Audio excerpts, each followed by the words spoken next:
भाषिक संरचना और उसके विविध स्तर के अंतर्गत पिछले वीडियो में हमने भाषिक संरचना को समझा और भाषिक संरचना को समझने के पश्चात प्रत्येक भाषा की जो आंतरिक संरचना या आंतरिक व्यवस्था है उसको समझने के पश्चात हमने थोड़ी सी चर्चा भाषा की आंतरिक संरचना के जो अलग अलग स्तर होते हैं उनके बारे में प्रारंभ की थी और उसके क्रम में हमने हॉकेट द्वारा भाषिक संरचना के जो आंतरिक स्तर बताए गए हैं उन स्तरों के संबंध में बात की कि हॉकेट ने किस प्रकार से व्याकरणिक, स्वनेमिक, रूप स्वनेमिक, आर्थी और स्वनेमिक ये 5 स्तर भाषिक संरचना के माने हैं।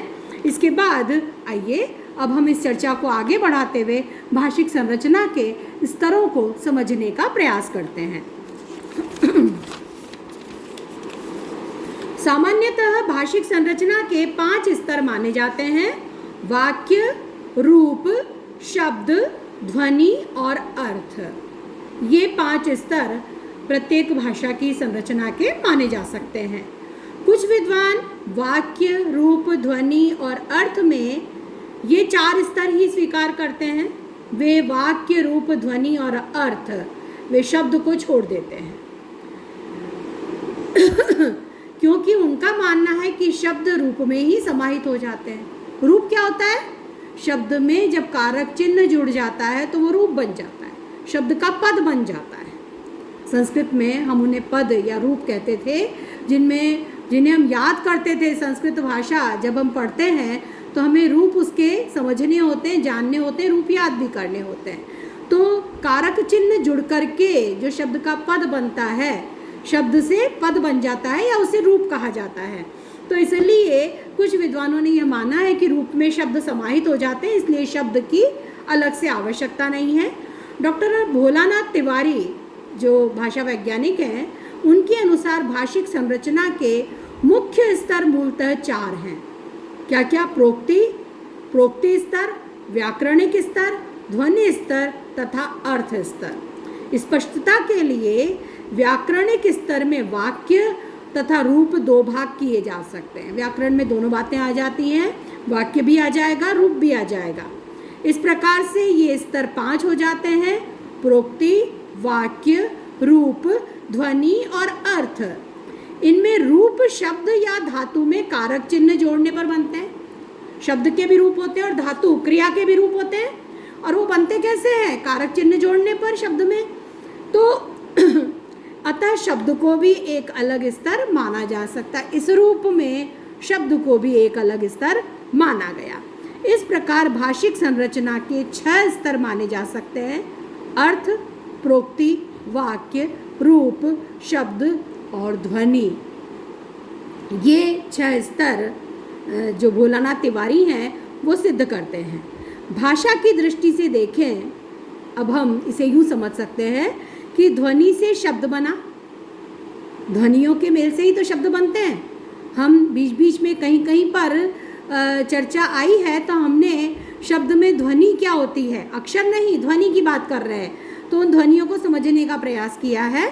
तो ध्वनि से शब्द बने, शब्दों या धातुओं से रूप बने, रूपों से वाक्य बने और वाक्य या एकाधिक वाक्यों से मिलकर के प्रोक्ति बनी जिसका कि अर्थ होता है। तो अर्थ भी एक महत्वपूर्ण तत्व निकलकर सामने आता है। इसे इस प्रकार भी कहा जा सकता है कि प्रोक्ति का विश्लेषण करें तो वाक्य मिलते हैं। सबसे बड़ी संरचना क्या है? प्रोक्ति। अर्थपूर्ण तो सब होते ही हैं, प्रोक्ति का अर्थ होता है, इसलिए अर्थ तो एक भाषा संरचना का एक महत्वपूर्ण स्तर है ही सही। लेकिन प्रोक्ति जो महावाक्य है, वाक्यों का समूह है, उस प्रोक्ति का एक अर्थ होता है और प्रोक्ति का विश्लेषण करने पर उससे वाक्य मिलते हैं। वाक्यों का विश्लेषण करने से रूप मिलते हैं और रूप से शब्द या धातु मिलते हैं और उनका विश्लेषण करने से ध्वनि मिलती है। ये स्तर है भाषा के 6 स्तर। इस प्रकार से भाषा के 6 स्तर माने जा सकते हैं जिनका हम विवरण आगे कर रहे हैं।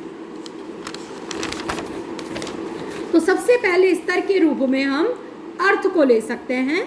तो किसी भी भाषिक इकाई उसे चाहे हम प्रोक्ति कहें, वाक्य कहें या वाक्यांश कहें, रूप, शब्द, मुहावरा जो भी है, उसको किसी भी इंद्रिय, प्रमुखतः कान और आँख से ग्रहण करने पर जो मानसिक प्रतीति होती है वही अर्थ कही जाती है। अर्थ क्या है? भाषा की हम सबसे पहले जो स्तर के रूप में या इकाई के रूप में हम देख रहे हैं वो अर्थ ले रहे हैं। हम आगे उसके जो हमें सीधे सीधे दिखाई देते हैं उन स्तरों में प्रोक्ति से प्रारंभ करके हम ध्वनि तक जाएंगे, लेकिन ये सब अर्थवान तो होते हैं। तो अर्थ एक महत्वपूर्ण तत्व है। तो अर्थ क्या है, सबसे पहले हम इसे समझ सकते हैं। तो कोई भी भाषिक इकाई जिसमें हम प्रोक्ति को ले सकते हैं, वाक्य को ले सकते हैं, वाक्यांश को ले सकते हैं, रूप, शब्द, मुहावरा कुछ भी हो सकता है, उसको हम किससे ग्रहण करते हैं? इंद्रिय द्वारा। अपनी कौन सी इंद्रिय से? कान या आँख से ही तो ग्रहण करते हैं।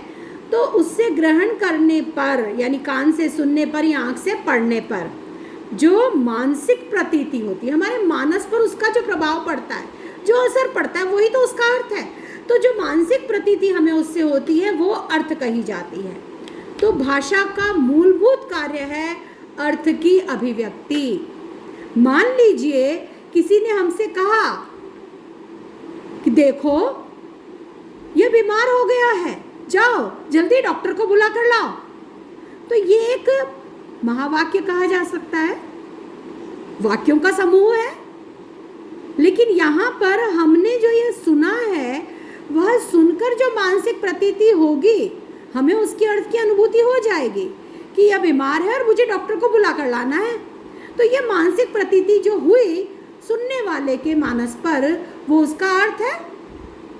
तो इस रूप में अर्थ संप्रेषण करना, अर्थ की प्रतीति कराना, अर्थ की अभिव्यक्ति कराना वक्ता का और लेखक का जो मूलभूत कार्य होता है। और वक्ता या लेखक का पूरा अर्थ प्रोक्ति से व्यक्त होता है।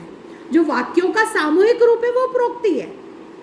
तो उस प्रोक्ति के द्वारा हम पहले, ये आपके लिए नई चीज़ नहीं है, भाषा विज्ञान किस किस का अध्ययन करता है उसके अंतर्गत हम प्रोक्ति, वाक्य आदि सबके बारे में, प्रोक्ति, वाक्य, अर्थ, शब्द, रूप, ध्वनि सबके संबंध में संक्षेप में हम चर्चा कर चुके हैं।